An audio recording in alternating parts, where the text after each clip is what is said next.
over here in the red. Champion of GSL Season 1. Can he be the champion of GSL Season 3? Let's find out. He is. GSL 과일 장수. FruitDealer. FruitDealer. It's a drone eating fruit. Probably got it from the FruitDealer. Probably gets a discount. Over here in the blue, the underdog in this series. He's HongUn Prime V. He's got all his classmates here or something. What is that?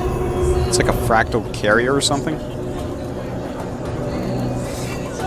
probe scouting around. Note, FruitDealer did unorthodox scouting patterns here. Yep. Sending the Overlord this way. We're seeing this more instead and of more. sending it this way. Yeah, you're seeing it more and more from Zerg because oftentimes, especially against Protoss, you already have your early build order kind of planned out. No matter what you see, especially on Lost Temple, I mean, even if he goes Forge Expand, you cannot go Roaches against on this map. It's just there's not enough room, not enough surface area. Yeah, very true. FruitDealer going for the safe build. HongUn, though, he has a pylon outside his natural, so he can go ahead and go Forge Cannon Expand and get his expand up way before FruitDealer.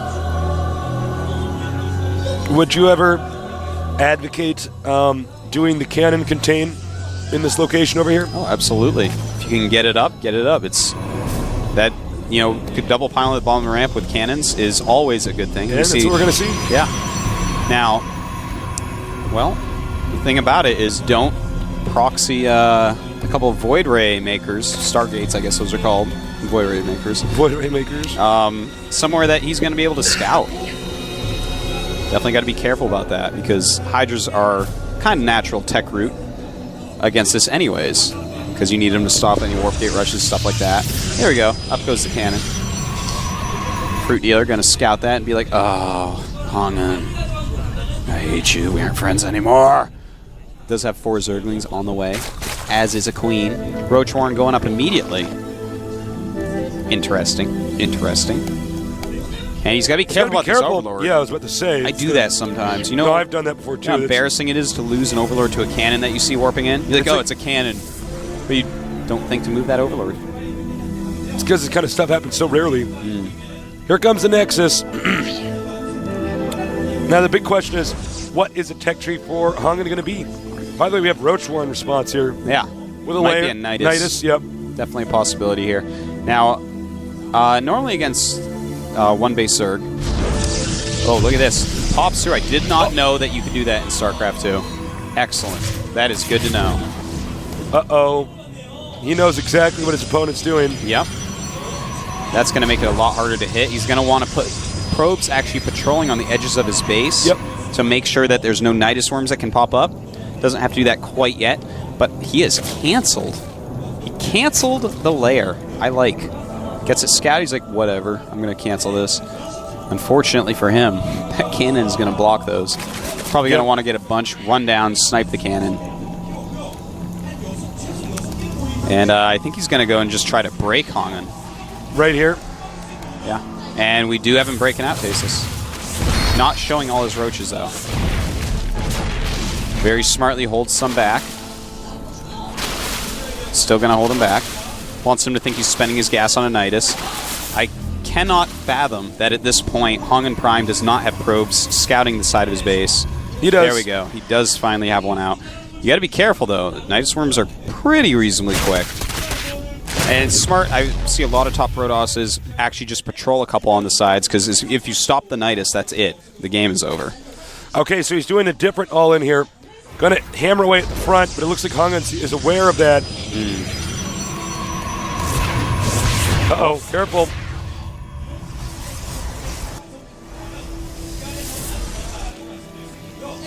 Well. He's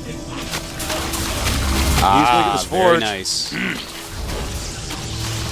Protoss needs to get some more cannons up here. That Zealot, Tasis, I do not think is long for this world. You fool! I'll get the roaches! It's like, no! Don't worry about it, HongUn, I got this. It's like, I will be back as a stalker! Well, that's going to be it for cannons he can make.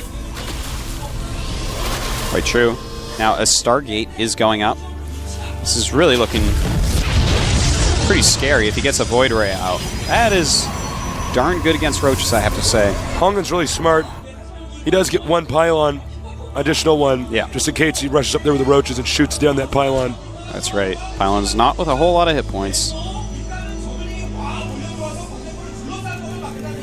Oh my. HongUn's Wallen is actually really, really good right now, and he's getting a second Stargate. I'm trying to imagine a world in which FruitDealer wins this.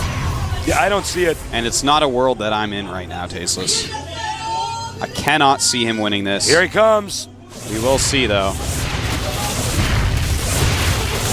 Can he break through? There's actually a lot of Zerglings there. Who knows? He's making more cannons. I'm starting to feel stupid, Tasteless. Don't feel stupid, Artosis.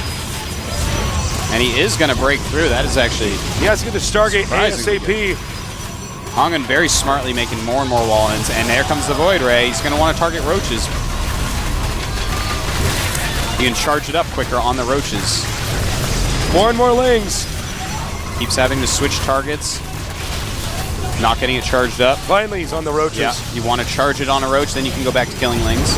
And HongUn just keeps making a wall. This is actually a beautiful play by HongUn Prime. Yeah. And notice it's now charged up. He can kill things so much quicker now. And HongUn may actually end up holding this. I can't believe this. Yeah, look at that. The charged up Void Ray doing so much better. He's going to want to bring all his probes down right now. He's got to be so careful about getting this in. And look at that. He just keeps walling in. I know. HongUn Prime. Impressed I am at holding this. And I tell you, FruitDealer, impressed I am at breaking through all that. This is so weird to watch. I know. This is by far, by the way, the ugliest base Yeah. I have ever seen. But HongUn is actually playing so brilliantly to stay alive at this point. But with two Void Rays out. Huh. Uh-oh, he's going to get through. Yep, finally. Don't worry, it's only 4 Zerglings at this point. FruitDealer has forced a ridiculous amount of buildings. In the meantime, he has made nothing but queens tasteless. He needs to connect his expansion by creep, though, or the Void Rays can truly abuse the slowness of the queens. I can't believe he actually broke through there. You know, he had so many Zerglings that it just piled up. I did not think that was going to go through. That was so weird to see. It's not every day that I see something happen with Zerg that I did not know could happen. He needs to transfuse. He needs a transfuse. FruitDealer is an amazing human. He is an AA Chartosis. Amazing human. Actually, I don't think it's going to be enough, though. Oh, transfuse? No. Oh, man. And he needs more queens. That's it. That's it. GG. Checkmate. HongUn going to take it, despite, well, both of them actually played really awesomely that game. I'm quite impressed that HongUn actually kept on making buildings, really split second thinking, really committed. That was so interesting. Yeah. It was such a wild battle. 2 more queens are being made right now. Unfortunately, one's going to pop out right here against charged up Void Rays, and it's going to die oh so quickly. And here it comes now. GG. So, very impressive. HongUn ties it up. We're going to go to another 5th game, Tasteless. Yeah, what a relief. Very interesting he actually held that up by only making those buildings. Yeah, he stalled it long enough. A really important part was charging up on that roach. Yeah. If anything like that happens to you Protoss players out there. The Void Ray, obviously, you need to charge it up on one target. Yeah. And then it switches around. But if you're just killing Zerglings, it just sits there at really low damage. You want to pump it up on the roach because it has enough health to actually live into the 3rd stage. And then you have this charged up Void Ray, and it's just going to smack down that. Yeah. In fact, I'm sad I didn't click on it. I want to see how many kills that thing had. It's that's probably a good point. like I 40 didn't do kills that. on it. Ridiculous. Well, FruitDealer could be out if he doesn't win this next game. HongUn's looking pretty good. It's Blistering Sands. There's a lot of stuff you can do on this map, so I have no idea what kind of opener we're going to see. I would doubt we'd see fast expand, though. I would doubt that. Yeah, I would certainly doubt that as well. Again, it has that back rocks, and pretty hard to hold Roachling all-ins on that map. When there's 2 places to defend, it's like so ridiculously hard. It's and that's tough. why Scrap Station, Blistering, both very good maps for that. In those positions, Shakuras is a good map for that. Lost Temple, not normally a good map for that, but apparently Fruit Dealer knows something about Zerglings that we don't. Yeah, that was really interesting what he did there. And we're not going to go to a break. We're going to start this game. Get ready for our final game of the day. Who's going to go on to the Final Four? I have no idea.